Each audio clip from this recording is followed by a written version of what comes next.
Hey guys, Ryan here. In today's video, I'll be going over why I think Warzone was just permanently changed in the latest patch with the mid-season update. And the reason why I think that is because Raven went and upped the time to kill of almost every gun in the game. And while this is definitely a subtle change and not the most noticeable, I think it's going to be really positive and a really good change for Warzone. Also, I'm going to be going over what I think the new meta guns are going to be, why the AS Val is the ultimate king now, and I'm going to be going over how this is going to impact gameplay and things like 1v3s, 1v4s, and just 1v1s overall. I hope you guys enjoy the video. If you do, you don't have to like, you don't have to subscribe, but if you do, I really appreciate it. If you choose to leave a comment, you know I'm going to be telling you thank you how much I appreciate it down below. Anyways, guys, let's get into it. So one of the main things that Raven said when they released the latest season is they said that they wanted to make future balance changes to the entire time to kill of Warzone.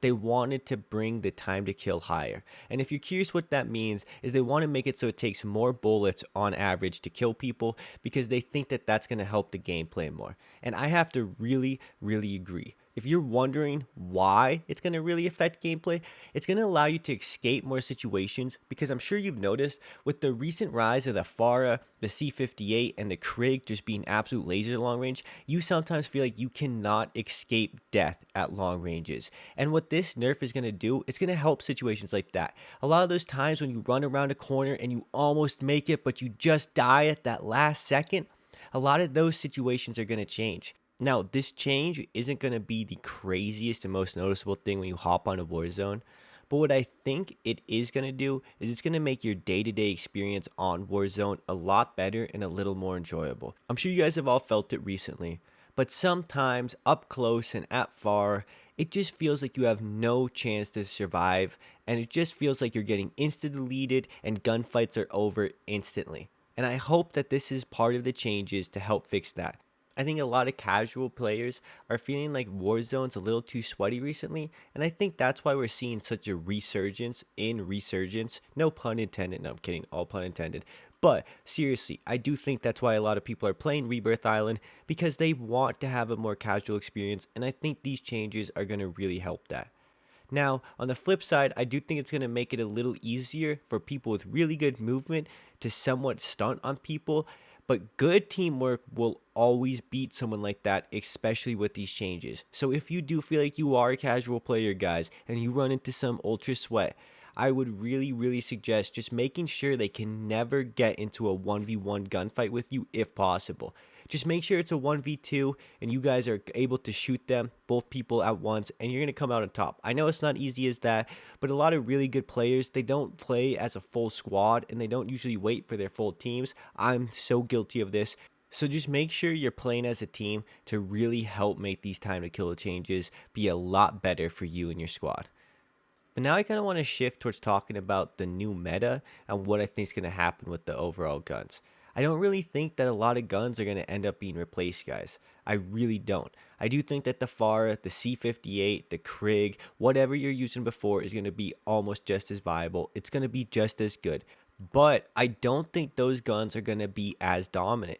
For example, I think within the close range, we're going to see a lot more variants. The Cold War MP5 has stood out for so long, and I still think it is. But there's just going to be so many more options now. It's the same thing in the long range. You don't have to just use the FARA or the C58 to really compete. There's going to be so many good guns that you can use.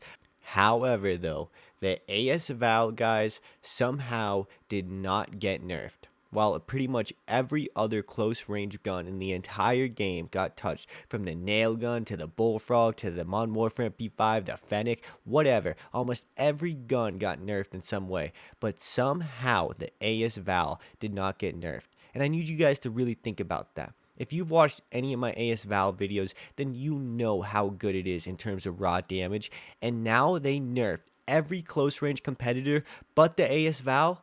Do you know how good this thing is now, guys? If you are not using this in solo duos, I don't know what you're doing. But do you know how viable this just became in trios and quads because of this? The raw time to kill will make it so much better than almost any other gun in the game right now. I know I'm sounding very passionate about this right now, but it's because I mean it. right now, guys, they just made it so the AS Val is the king of the close range. It single-handedly stands atop of whatever metaphorical mountain is representative of the close range. I mean, I know I'm sounding like I'm really stressing it, but it's because I mean it, guys. But there's also a second change that all of this is going to affect, guys, and that's going to make sniping a little bit better. And the reason why that is, if you're wondering, it's going to be because in the long range, if ARs are taking more shots to kill and it requires a little bit more accuracy because of increased recoil to a lot of the guns, then what's going to happen is guns like the Swiss and Kar 98 are going to become a lot more dominant, and we may see future nerfs to these guns. I think sniping is going to be so popular because in the long range, it's truly going to stand out on top. And I think in the mid range, that's where these long range ARs are going to really shine. And I think what's going to happen is you're going to have SMGs for up close, aside from the AS Val. You're going to have ARs for the mid range and the somewhat long range. And then you're going to have snipers for the long range to the somewhat mid range. And I think that's a really good kind of rock, paper, scissors trifecta balance system they have going on. But I really hope they can maintain it, and I really think that's going to end up happening. I'm still really surprised by the lack of AS Val nerfs when you just factor in everything. But as I said, guys, the Cold War MP5 is still going to slap. I was using the Mac 10, and even though that got nerfed, and even J-God was saying it seems a little bad right now, I dropped 20 plus in a solos buyback with it. So I'm not sure what necessarily is good right now. I'm not sure how these nerfs actually made everything. But what I think is going to really happen is everyone's going to notice they feel like they can use almost any gun in the game right now. I think that's what's going to happen. I think, of course, we're going to get a couple guns that are going to rise to the top, as always happens in Warzone. There's always going to be those few guns, but I really think that for the moment, it's going to be the most diverse meta we've ever had in Warzone. And that has me so excited for the future.